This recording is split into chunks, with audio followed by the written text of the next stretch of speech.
Hi and welcome to the Azam Shop channel. I'm your host Muhammad Azam, and in this video I'm going to show you how you can use Navigation View Controller, actually the UI Navigation View Controller, to move forward or to move into nested screens when you're using a UI Table View Controller. So let's actually run this, and you will see that there are two records displayed on the screen right now. Okay, Muhammad Azam and John Doe. And if I click on them, which I'm doing right now, it doesn't really do anything. Okay, so this is okay for small applications which only have a single view, but in most applications, I would say around 90% of the application, you want to move forward. You want to see the details of Muhammad Azam or John Doe. So we're going to do that. We're going to add a UI Navigation View Controller, which will enable us to do that. So let's go ahead and do that. Okay.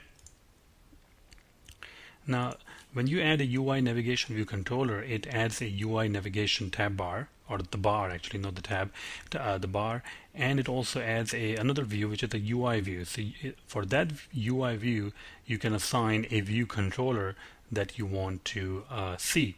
And UI Navigation View Controller also has a property called View Controllers, which will return all the controllers in the stack that it has, and it pushes and pops out the controllers whenever needed. Okay, so if I go to app delegate, you will see that I don't have. Okay, here we go. So if you go to the app delegate.implementation file, you can see that right now self.viewController is the root view controller. Okay, so we will change that. Let me go ahead and change that, and we will create a UI navigation controller, and we will call it Navigation View Controller, UI Navigation View Controller, allocation init with root view controller. So we are going to assign the first view that the user should see on the screen, and in this case this is the view controller. Okay, and the view controller is simply the one that we saw on the screen, which displays two records. Okay, now what we're going to do is we are going to set the root view controller for the window as the navigation view controller, and that's it. Okay, let's run it, and now you will see something interesting happening. You can see this bar. Okay, and as I said before, when you're using a UI navigation controller, two things will get added. The one thing is the UI navigation bar, which you'll see over here in the dark gray color or the gray color, and the another thing is the view, which is this portion of the page or the whole window where you can see these two records being displayed. Okay, and since we have already set up the init, the root view controller of the navigation view controller to be the view controller, this part actually displays, and you can see that this part automatically resizes itself to be displayed in this particular area, since the other portion is occupied by the navigation bar. Okay, so when I click on them, it doesn't really do anything. Okay, so let's go ahead and fix that problem. I have already added a customer details view controller, and if you go over here, it really doesn't have anything. So what we are going to do is we are going to, so this is the implementation file for the view controller, and whenever the user taps on the row, we will handle the did select row at index path. Okay, that particular method we will implement this. So let's go ahead and do that. I think I have already exposed the property, so I'm already exposing the property customer details view controller, and let's see if this property is synthesized over here. And it is synthesized, so we are going to create the customer details view controller whenever the user clicks or touches the row. Okay, so if not self.customer details view controller, my microphone is getting in my way all the time. Okay, details view controller, here we go. So if it doesn't really exist, then we are going to create this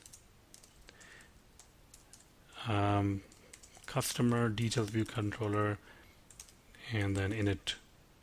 Okay, and now what we need to do is we need to get the selected customer, because a user can select, in this case, Muhammad Azam, and user can also select John Doe, which is the second row.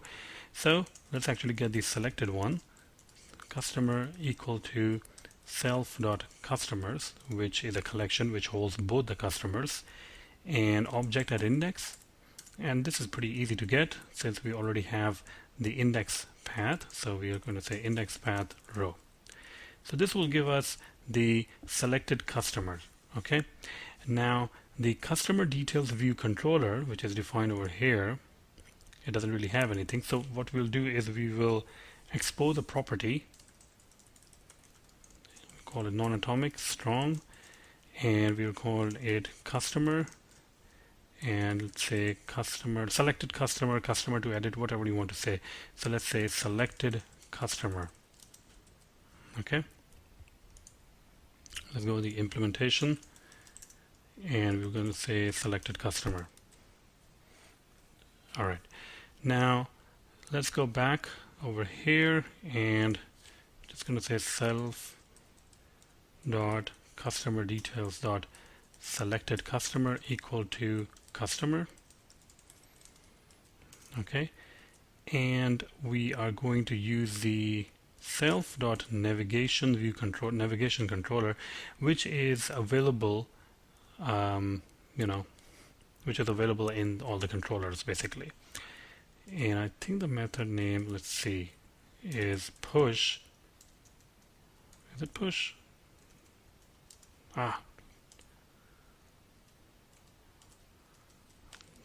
Does it display the method names?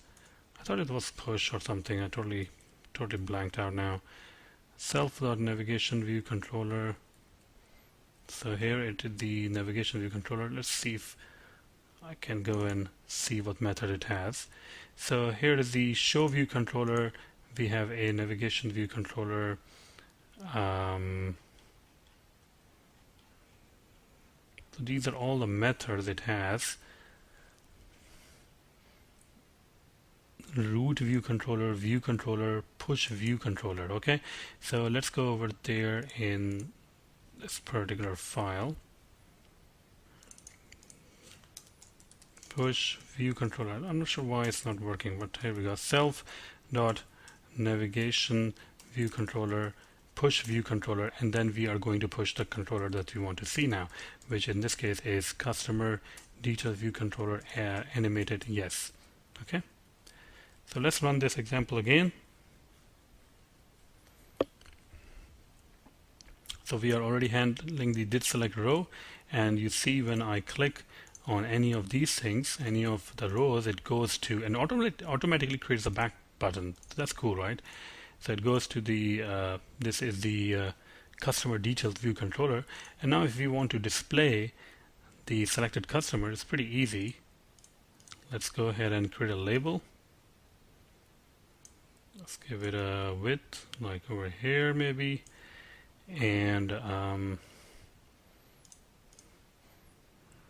selected customer. So let's go over there, say property non-atomic strong IB outlet UI label name label. Okay, and we are going to go over here and synthesize this, which is name label. Let's go to the XIB file and connect this. Go to the implementation, and now we will say view did appear. So we just implement that method. So view will appear, and over here you can let me actually see, super view will appear animated whatever yes, and you can actually pass in self dot name label dot text equal to the self dot selected customer, maybe selected customer dot name. Okay, let's run this now, and here we go. So when I click on the different rows, you can see I can actually pass data around. Okay, and of course right now I'm just displaying the name, but you can display anything you want. Just expose the properties in the selected customer, like whatever the customer is. I mean, it can have name and first name, last name, email address, whatever. So you can just assign different things to different labels or switches or other controls, and it will appear. So that's pretty much it. So you saw, using the navigation view controller, it makes it very easy when you have a kind of like a hierarchical structure and you want to click a row in the UI table view and go forward to a details view. Now in iOS 5 SDK, they have introduced storyboard, which makes it extremely easy. So you don't even have to write the navigation view controller code. You can simply use the storyboard designer to make all the links, and hopefully I'll cover that later in the future tutorials. So hope you like it, and if you do and want to support the Awesome Sharp channel on YouTube, I highly recommend that you give a small donation on PayPal, and you can give your donation to PayPal at awesomesharp@gmail.com. Thank you very much, and have a great day.